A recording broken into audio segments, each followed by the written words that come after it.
Hello, everybody, and welcome to another round of Neon Dynasty draft previews. If you enjoyed the video, hit that thumbs up button, subscribe for more draft content, and comment below with your questions, thoughts, and feedback, and let's dive in. So, these are not new previews, these are older previews, but they may give us a little bit of context for some of the cards we're going to be looking at here. According to these gold signpost cards, blue-red seems like it might care about artifacts, green-white looks like it might care about enchantments, blue-black might care about ninjas and ninjutsu.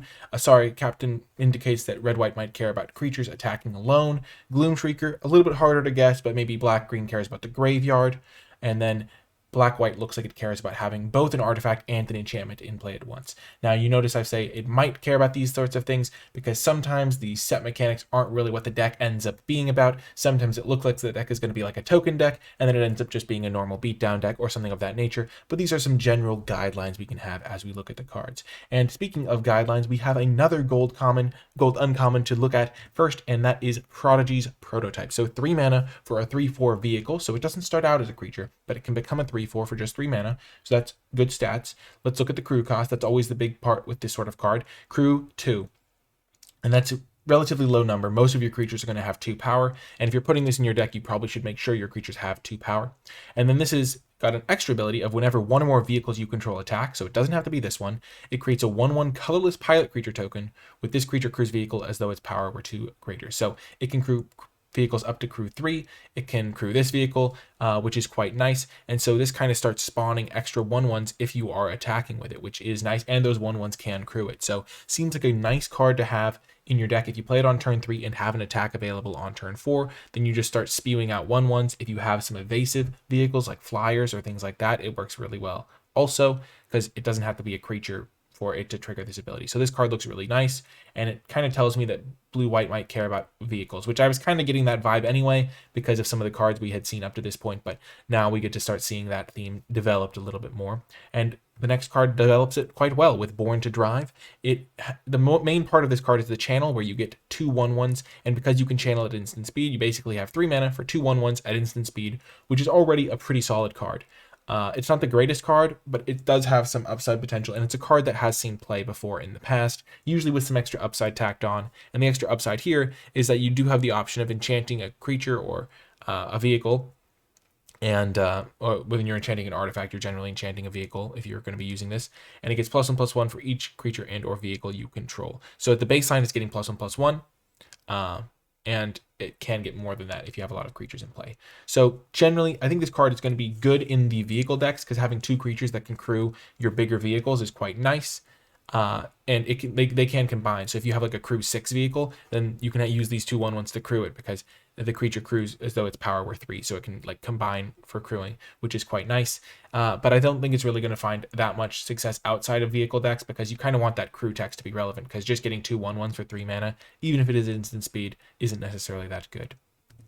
Next is Heiko Yamazaki, the general. So the Yamazaki line has continued. The Yamazaki brothers were in original Kamigawa, and so it's pretty cool to see Heiko Yamazaki here. It is a samurai card. It is 4 mana for a 3/3, so that's understated. That's not generally something that you would want to play. So we're going to have to look at the abilities. Trample, not the best on a 3-power creature, but can be okay. And whenever a samurai or warrior attacks alone, you may cast target artifact card from your graveyard this turn.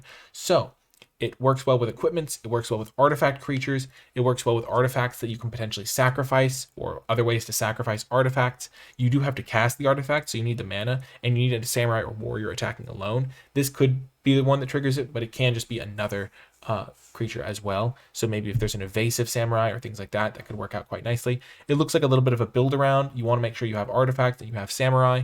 But the card definitely looks like it has potential, and there do look like there are a lot of artifacts in the set, and specifically artifact creatures. So you're going to be able to get back a real card that actually matters when you use this. So that's pretty nice. I think the card looks pretty powerful in the right build, and that's the sort of card I like because it means that you can kind of do some extra work to make the card better than just like its face value. And that's where Magic gets really interesting, because there's like the deck building aspect of, oh, in my deck this card is great, in your deck it's not. And that's where draft is really fun too, because you're like, well, in my deck it's great, so I can get it later in the draft, but in their deck it's not very good, and so they don't want to take it, and so it really does line up really nicely. I like this sort of card. Next is Historian's Wisdom, the only green card from today's video. It's kind of interesting. They haven't really spoiled a lot of green cards. There was one day where they previewed a lot of green cards, and then they haven't really previewed any on the other days. But this one is in Aura. It is worth noting that there is the mechanic modified in this set, which cares about having your creature be enchanted with an aura, or have a counter on it, or have an equipment attached to it. And so this can really trigger that as quite nicely. You give the creature +2/+1, and if it's got the greatest power, you draw a card. So it does factor in that +2/+1. So if you put this on your 2/2 and the biggest creature in play is a 3/3, then your new creature will be a 4/3, and so that will draw you the card because it's as it enters the battlefield, and it's the way the effects line up. I think it's a state-based effect or something like that. I'm not a judge, but I know that I know the way the card works. I just don't know the exact name of the rule, though I guess maybe there's some weird interaction that I don't know about with the card. But yeah, the way it works is you're going to get to draw the card if your creature is your newly powered up creature has greater power. So if you have a 2/2 and there's a 3/3 in play, you'll get to make your guy a 4/3, and then you'll draw your card, and it'll trigger your modified stuff at relatively low cost. It's an interesting effect. It's generally not that powerful. We saw Sheltering Vows in Crimson Vow, which was +1/+3. This is +2/+1, which might be a little bit better. And because of the modified stuff, I'm keeping my eye out on this card, but I'm a little bit worried that it's not going to be pulling its weight, especially because you can still get blown out with like bounce spells or stuff like that. Next is Walking Skyscraper. So a payoff for modifying your creatures. It's an 8/8 that couldn't cost less. It does cost 8 mana on its front value though, so you really want to be casting this for a little bit less, because getting to 8 mana in limited is tricky a lot of the time. So if you're casting this for 7, it's going to be, I don't think it's going to be that hard to cast it for 7 if you have like some modified stuff in your deck, but casting it for 6 is going to really end a lot of games. It does have trample as well, and hexproof as long as it's untapped, which makes it really hard to lose the game the turn after you cast this. And you can even just sit back and like let it defend you and be a massive hexproof blocker until you really need to. It just gives you all the time you need to set up. Maybe you want to put some equipments onto it so that it hits for like one big strike, or just start like using reconfigure cards, which are relatively expensive. Reconfigure is a way to equip your creatures to other creatures. It's a mechanic in this set, and it can be pretty expensive, but if you have this thing defending you, you can kind of spend all the time you need to do that. And in a modified deck, you might have more reconfigure creatures. But I'm kind of going into speculation here. I think the card is pretty good if you can enable it and cast it for 6 mana. And so to do that, you probably need about 8 cards that can modify your creatures, which is going to remain to be seen how feasible that is. You need to have like you still need to have creatures to put those things on. So you're going to want to have those reconfigure creatures, I think, that are going to be creatures and artifact equipments or things like that. Next is Guardians of Aurora, another card that cares about modified. Modified creatures can attack as if they didn't have defender, so it's kind of looking at itself because it's a defender. 3 mana 3/4 is overstated for the cost. If you're a defensive deck that's going to be putting an equipment on it in the late game, that's kind of the perfect situation for this card. Again, it's a niche card. It's not really a card you want in every deck because some decks really care about attacking. But if you are going to be in a deck that's defensive and you have some like ways to equip it, it could definitely do some work or put a counter on it. One cheap way to put counters on a creature is Light the Way. It's an instant, and you can put a +1/+1 counter on a creature or vehicle and untap it, or you can return a permanent you control to its owner's hand. Now, normally this sort of effect is relatively low impact. There was a similar card that was like +1/+2 for the turn, or return a permanent to your hand, and I don't think it did the untapping thing. It's from back in Kaladesh. But this card, the fact that modified is in the format means that you could potentially trigger modified at instant speed, which is something I'm really going to be on the lookout for. Are there good cards that like have triggers that are relevant with modified that would be good to trigger at instant speed or enable at instant speed? And that's something that's certainly on my mind. So I'm keeping Light the Way. I think it could have potential in this format just because modified seems like it could be tough to enable early game because equipping and auras are generally a little bit more expensive, and so a 1 mana way to enable it could be good. So always good to think about the set mechanics when you're looking at cards.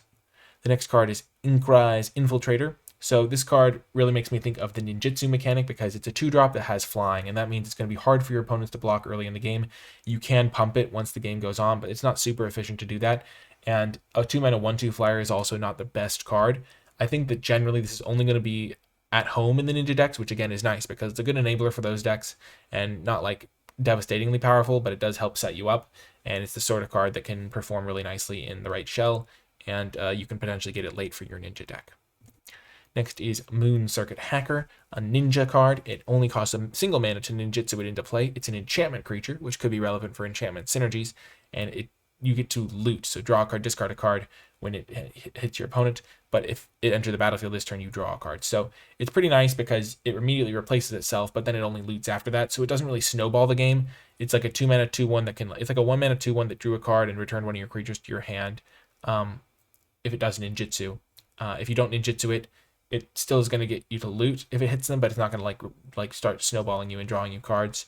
And so I really like the design on this one. It's elegant. It's pretty powerful. It seems like a good common for the ninja decks because it gives them a nice little payoff for ninjaing, but it doesn't like take over the game by itself, though looting is quite powerful. Next is Peerless Samurai, another card that cares about your creature attacking alone. Whenever a samurai or warrior you control attacks alone, the next spell costs 1 less, which can be quite relevant. Mana reduction is good. And it has menace, so it's going to be able to attack relatively well. I think one interesting thing that was pointed out by a viewer of mine, so shout out to them, is that one of the ways this could play out is if your creatures are well statted anyway, you play a nice aggressive game plan, you just attack with your creatures whenever you can. But then in the late game, all of a sudden, you have these creatures that are just mega powered when they attack by themselves. And so you just start sending in like one creature at a time, and it gets like a stats boost or it has some extra effect.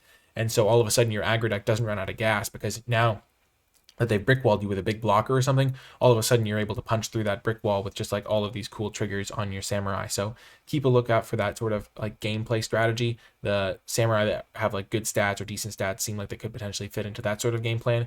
And then there's also the alternate world where it's so powerful to attack with just one creature that you just do that even if you have the option to attack with multiple creatures. And so we'll have to see how the payoffs line up for that. This one certainly looks like if it's on like turn 4, you might just attack with only one of your creatures so that you can cast your 5-drop a turn early or double spell.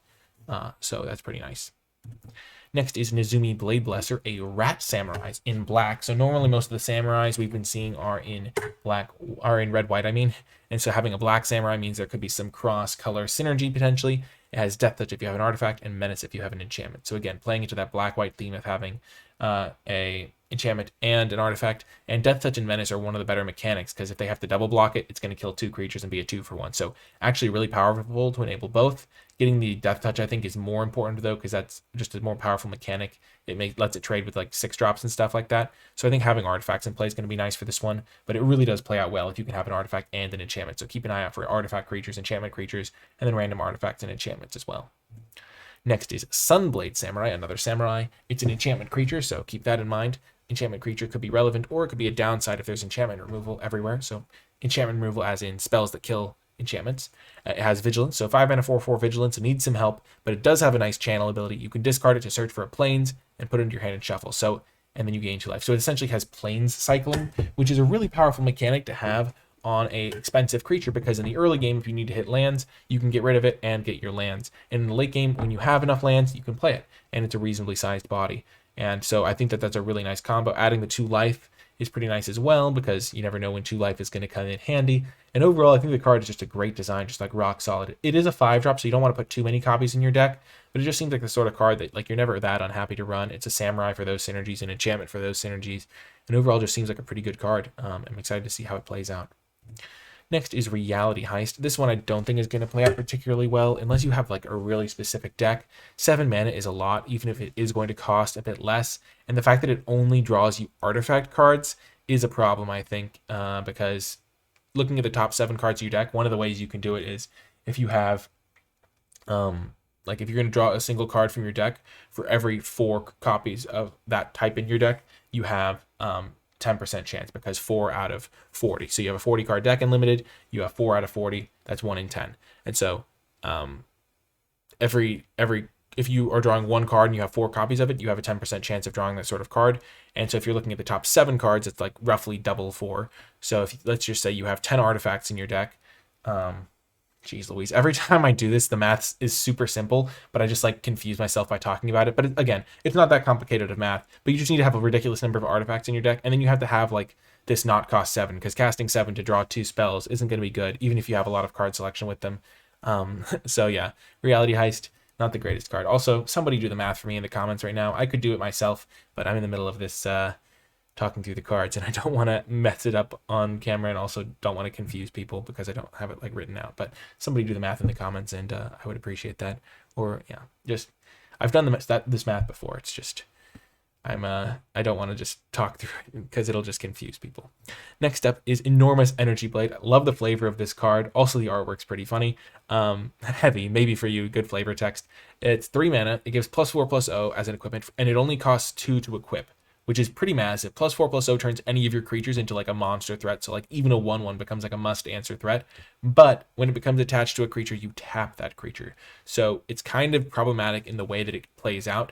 Though I will say that the card is very powerful. So if there are ways to abuse it, then you probably should like try to looking for those, because it does have a lot of potential in that way. One way that it works well is if you are already attacking your opponent, like you attack them and then you equip this post-combat, the creature's already tapped. It's not like an extra cost of tapping the creature. Like if the creature's already tapped, it's going to stay tapped. So you can like equip this post-combat, which is obviously not ideal for your massive equipment. But if that's what you got to do, that's what you got to do. I think only like the super aggressive decks are going to want this, because tapping your creature so it can't like attack with the massive equipment on it for a whole extra turn cycle is going to be punishing. But it also looks like the sort of card that like if the format supports it, it could just like take over the game like very easily a lot of the time. Like you kind of have to kill every single creature they play. So if you're like playing a defensive deck, this is going to be like the bane of your existence. So depending on how the matchups line up, this card could be really good in the format, and I'm excited to try it out and see if I can like maybe figure out a way to not get super punished by the downside or drawback. Next up is Go Shintai of Ancient Wars. It's another shrine enchantment creature. We've already seen one of these before in white, and now this one, so it's probably going to be a cycle, one in every color. 2/2 first strike for 3. Not the greatest stats, not the worst stats, but like not the best. And then you get to pay a mana at your end step, so that's the way these new shrines are working, and it deals X damage to target player or planeswalker, where X is the number of shrines. So it pings them every turn if you're willing to pay 1 mana. Not generally a great card, but if you have a few shrines and you start dealing 2 damage to them and helping your other shrines out, then it starts getting more appealing. And so it's going to be a build around depending on how many shrines you can get, and if you can support the mana to get all those shrines. It's going to be a fun one to try out for sure. The shrine deck is always an interesting one to go for. And then our last card of the day is a Saga, the Fall of Lord Kanda. So 3 mana, exile a creature an opponent controls with mana value 4 or greater. That seems like a great card to me. Normally the problem with this sort of effect is it's like only killing a creature with power 4 or greater, or only killing a creature with toughness 4 or greater. But mana value 4 or greater, almost every single deck has creatures with mana value 4 or greater. It's very rare that even an aggressive deck won't have like a couple of them, and most decks have like a few, and those are the cards that you really want to kill with your removal spells. So 3 mana to do that, even if it is sorcery speed, is pretty great. And it's an enchantment to trigger your enchantment stuff, so that's pretty nice. The next ability doesn't really do much. Gain control of all permanents they own isn't really a big factor in this sort of situation. Maybe that's a thing for Commander or something, but it's not really something that's going to be happening in Limited really much ever. And then the final ability triggers and flips it into Fragment of Kanda, which is a 1/3 defender that draws a card when it dies. So you're going to get a card back. So it's like a delayed 2-for-1 on that one. If your opponent is attacking into you, it's not particularly good in an aggressive spot, but eventually the card might die and then you'll get it. So seems like a pretty good card. 3 mana removal spell that's going to be pretty nice, and then you get a creature at the end of it, even if that creature cannot attack. It's also worth noting that even though they kind of have some stuff that a samurai might wear on, like that head like the top knot and stuff, it is only a human noble, so it's not going to trigger your samurai cards or be a warrior for those either. So yeah, Fragment of Kanda seems pretty good to me. I'm excited to try it out, and it looks like it's going to be a good removal spell. I think that mana value, killing a big mana value creature, is going to be a pretty good addition. But anyway, that is going to do it for this batch of draft previews for Neon Dynasty. I hope you enjoyed it. Thank you so much for watching. If you made it all the way to the end of the video, in the comments down below, leave hashtag new neon, because new cards for Neon Dynasty, and there's a nice ring to new neon. Remember to hit that thumbs up button, subscribe to the channel for more draft content, including plenty of Neon Dynasty, and hit that bell icon if you are subscribed to get notified when I post future videos. If you'd like to support my content and videos like this one, be sure to check out the Patreon, patreon.com/NicolaiBolas. For a couple bucks a month, you help the channel continue to grow and thrive, and help me continue making all of these videos. And you also get access to my card-by-card tier list for Kamigawa Neon Dynasty. So when the full set is revealed, I grade every single card, put it into a handy-dandy tier list that's really easy to read. I update that as the set goes on, so you'll always have my most current thoughts on the cards if you do become a patron. So I appreciate all my patrons, and I like to say thanks with tangible rewards in addition to this sort of thank you. And that's one of the ways I like to do that. There's also a ton of other cool stuff on the Patreon if you're interested. In the description, you can also find a link to the NicolaiBolas Discord server. It's free to join. Great to talk about all things Magic. The NicolaiBolas Twitter, if you want I post there whenever I post a new video, so you can get notified about that sort of thing. You can find links to the NicolaiBolas Twitch stream, my articles, and NicolaiBolas merchandise, and all sorts of cool stuff in the description. That is going to do it for this one, though. I hope you enjoyed it, and I will talk to you next time.